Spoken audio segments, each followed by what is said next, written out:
Los filólogos e historiadores europeos del siglo XX observaron que había palabras comunes entre el sánscrito y el resto de los idiomas europeos y dedujeron la existencia de un idioma antiguo, origen común de la lengua de los iranios, los indos y el resto de las lenguas europeas.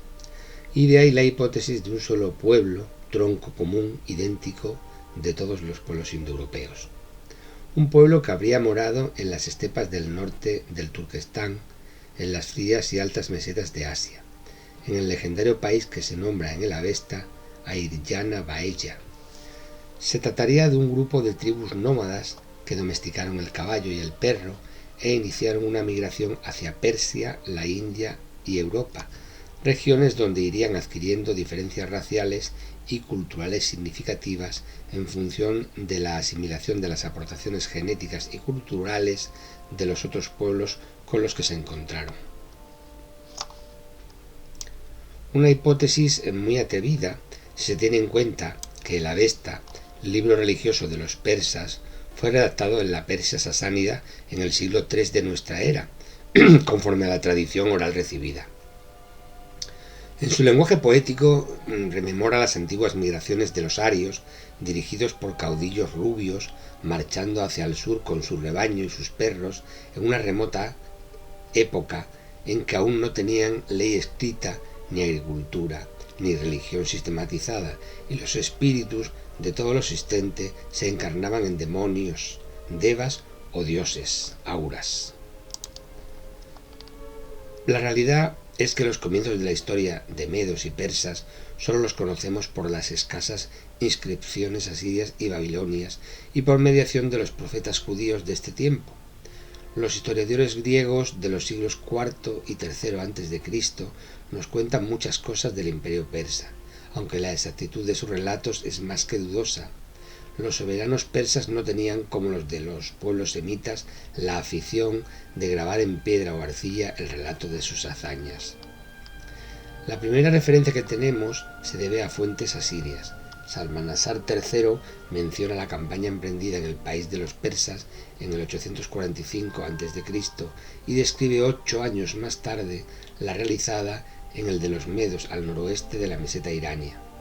Se nos presenta a los medos como un pueblo ya asentado, que vive de la ganadería y de la agricultura, trabaja el cobre y el bronce y que cuenta con un gran contingente de artesanos medos que fueron llevados en esclavitud a Asiria. Siguiendo las fuentes asirias, ya en el 715 a.C., se formaría frente a los asirios la primera alianza de tribus medas, que en solo 3 generaciones y con el rey Ciasares contribuiría junto a las tribus escitas a la caída de Nínive. A partir de ese momento comenzaría la expansión del estado medo, el cual llegaría a su máxima extensión con su sucesor, Astiages, que, sin embargo, no logró una mínima estabilidad debido a la organización feudal del ejército y al gran poder de la nobleza. El ataque en el año 550 a.C. por el rey persa Ciro II el Grande, descendiente del caudillo Aquemedes, puso fin al estado medo, dando comienzo al imperio persa aqueménida, con una serie de impresionantes conquistas territoriales que lo llevaron en el 546 a.C. a la conquista de Asia Menor, con la derrota del rey lidio Creso, y en el 539 a.C. a la conquista de Babilonia, Siria, Jerusalén y de todo el país de Canaán. Según la Biblia, Ciro II practicó una política de tolerancia con los pueblos vencidos, desconocida hasta entonces. Respetaba las prácticas religiosas de los distintos pueblos y se preocupaba por sus intereses comerciales.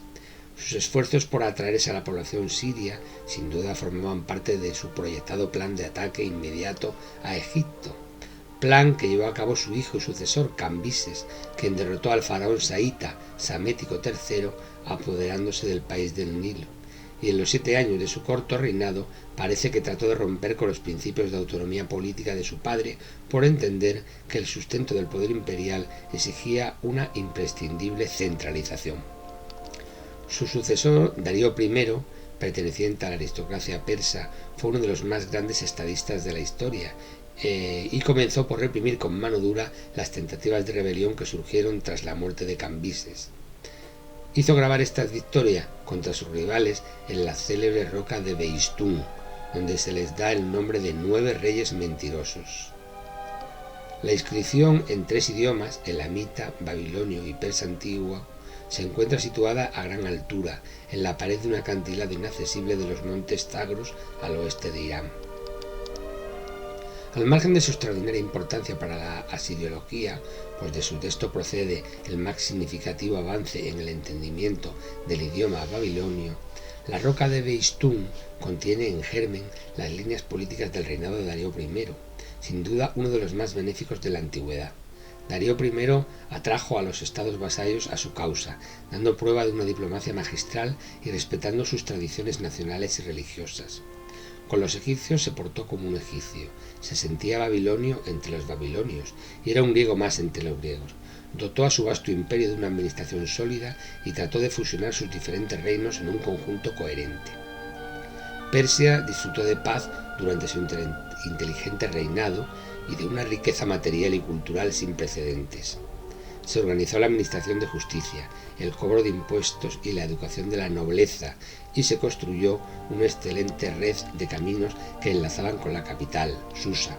Nunca hasta entonces habían podido viajar los mercaderes con tanta rapidez y seguridad de un país a otro, lo que originó fructuosos intercambios entre las diferentes culturas. La política humanitaria de Ciro II y Darío I se explica sin duda por el alto nivel religioso y moral de su religión, el mazdeísmo, cuyos principales preceptos han sido atribuidos a la figura legendaria de Zaratustra. No se sabe a ciencia cierta si Zaratustra existió o si es el nombre con el que en el Avesta se expone una elevada doctrina religiosa que a partir del siglo VII a.C. va sublimando y superando las enseñanzas mágicas y animistas de la religión persa.